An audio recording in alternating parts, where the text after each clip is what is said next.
আমার ইউটিউব চ্যানেলে সবাইকে স্বাগত জানাই। আরও একটা নতুন খেলার ভিডিও নিয়ে তোমাদের মাঝে চলে আসলাম।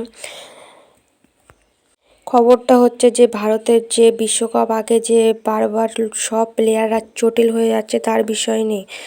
আর মাত্র 3 সপ্তাহ বাকি ওয়ার্ল্ড কাপ শুরু হতে। আর আগে আমাদের টিমের সামনে ধরি এই বড় বড় যদি সমস্যা হয়ে থাকে তাহলে কি হবে বলো, তোমরাই বলো। আমাদের যে স্বপ্ন আছে যে ওয়ার্ল্ড কাপ বিশ্বকাপ যে জিতবো, সেই স্বপ্নটা হয়তো স্বপ্নই থেকে যেতে পারে। আসলে এই খবরটা তোমরা সকলেই পেয়ে গেছো যে এতক্ষণে যে তিলক বর্মা জটিল হয়ে গেছে।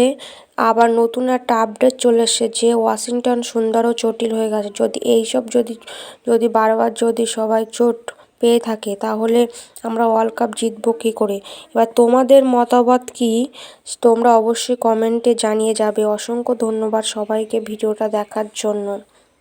পরবর্তী নতুন খেলার আপডেট পেতে আমার ইউটিউব চ্যানেলকে সাবস্ক্রাইব করে দাও প্লিজ। তোমরা অনেকে ভিডিও দেখছো কিন্তু সাবস্ক্রাইব করছো না, প্লিজ করে দাও। একটু তো সাবস্ক্রাইব করার দরকার, একটু করে দাও ও আমাকে সাপোর্ট করো। অসংখ্য ধন্যবাদ সবাইকে।